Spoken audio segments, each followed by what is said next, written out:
Hi, in today's project video I will show you how I built a softbox from a super cheap LED panel and materials that I already had lying around in my house. Let's get started. These are the materials that I used for building my softbox. 2 pieces of corrugated cardboard, a roll of aluminum foil which is about 30 centimeters wide. I still had an open can of spray glue, so I used it in the build, but glue stick would have done the job just as well. Duct tape. As diffuser material, I used a cutout from one of those thin overalls that you wear when you're painting the walls. I used a 5-meter extension cord. I bought a switch for ease of use and also for safely connecting the wires of the LED panel to the wires of the extension cord. And of course the main component of the softbox, the LED panel. I found this 10 watts LED panel for sale for only €3.50 in my local hardware store. And last but not least, I used a 3D printed base plate to connect the LED panel to the reflecting box. I know not everyone has access to a 3D printer, but since I happen to have one, I like to use it in my DIY projects. Without a printer, I would have probably went with a thin wooden board as a base and fixed the LED panel to it with some sort of bracket. And here are the tools that I used for the build. On top of my table, I used a 60 by 40 centimeters cutting mat. For drawing on the cardboard, I used a marker. I have a shorter and a longer metal ruler that I use for measuring and also as a straight edge for cutting. For cutting the cardboard and the overall, I used my roller blade, but a box cutter would have also done the job. A hot glue gun, screwdrivers to connect the cables in the switch, and an Allen key to fix the LED panel to the printed base, for which I obviously had to use a 3D printer, which I decided not to put on the table. I use an Anycubic Viper, which is a budget 3D printer suitable for beginners. I used a 1/4-inch thread cutter since the hole in the metal bracket of my LED panel already had the perfect size. I started by measuring out the outside of my LED panel, which is 91 by 66 millimeters. For 3D modeling, I use Fusion 360, which is free to use, and there are a lot of great tutorials here on YouTube. I started with the outside dimensions of my LED panel and extended it to the inside by 3 millimeters to give the panel something to sit on. Then I extended 2 millimeters to the outside for a wall to hold the panel in place and drew a square of 15 by 15 centimeters around the whole thing to give the base plate the desired size. Finally, I added 2 rectangles of 3 by 10 millimeters and pushed them into the right place to account for the latches where the screws will later go through. The latches were extruded to 20 millimeters, the wall to 9 millimeters, and the rest of the base I wanted to be 2 millimeters thick. 4.5 millimeter holes for the screws and rounded corners on the latches. Marked it and cut it out on both sides. Rounding off all the sharp edges gives parts like this a more professional feel. And that's the model being finished. Now I exported it to Cura, where I do the slicing. I'm quickly scrolling through my settings in case this is of interest to you.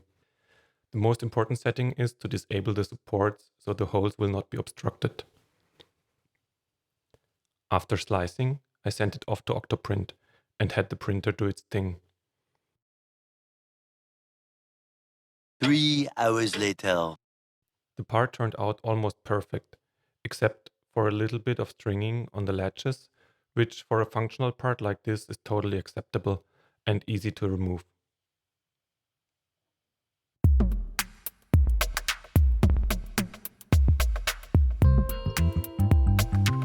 First, I marked the cardboard pieces to the right size.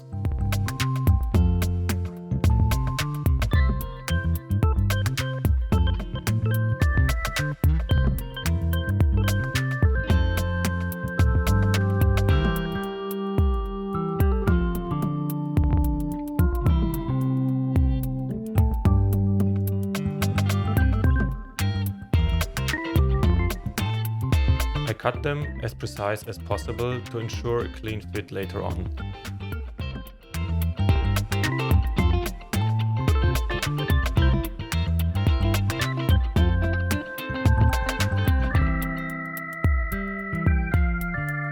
Next, I I covered my work desk with paper to protect it from glue.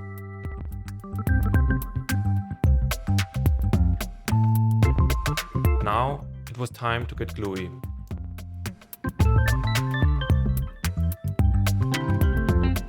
I sprayed a thin layer of glue onto the cardboard.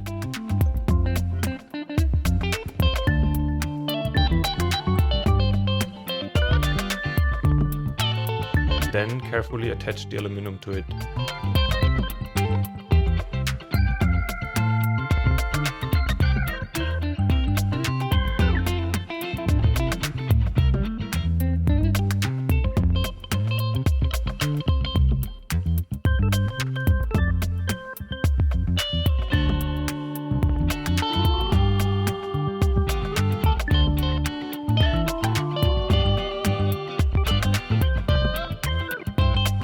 To allow for contact of the duct tape with the cardboard, I trimmed any excess aluminum before taping the cardboard pieces together.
Next, it was time to cut the diffuser material to the right size.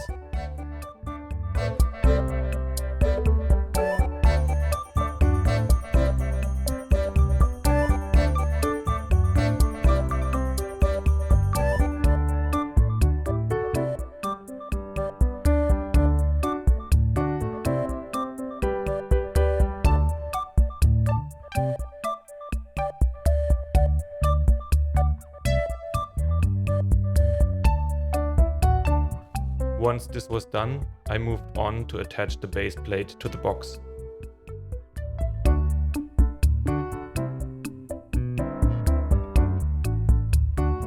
For improving the strength of this connection, I added some hot glue from the inside.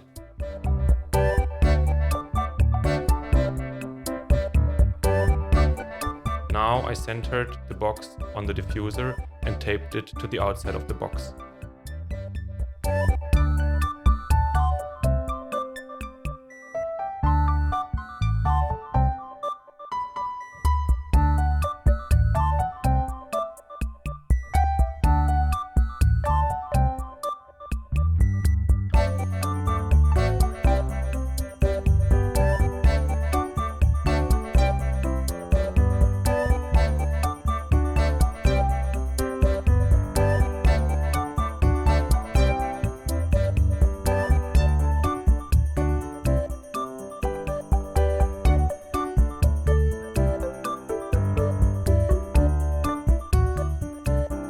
Since I'm not an electrician, I don't think I'm qualified to show you how I connected the cables to the switch.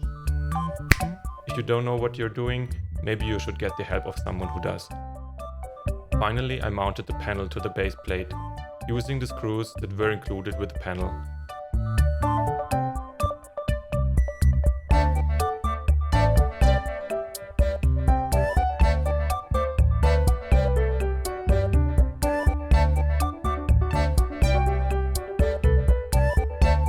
I finished by cutting a 1/4 inch thread into the hole of the bracket.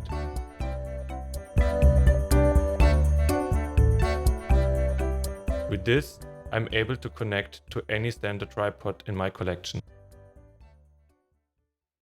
There you have it. That's how I built a softbox basically from scraps. If you liked the video, consider subscribing and leave a like. Thanks for watching. See you next time.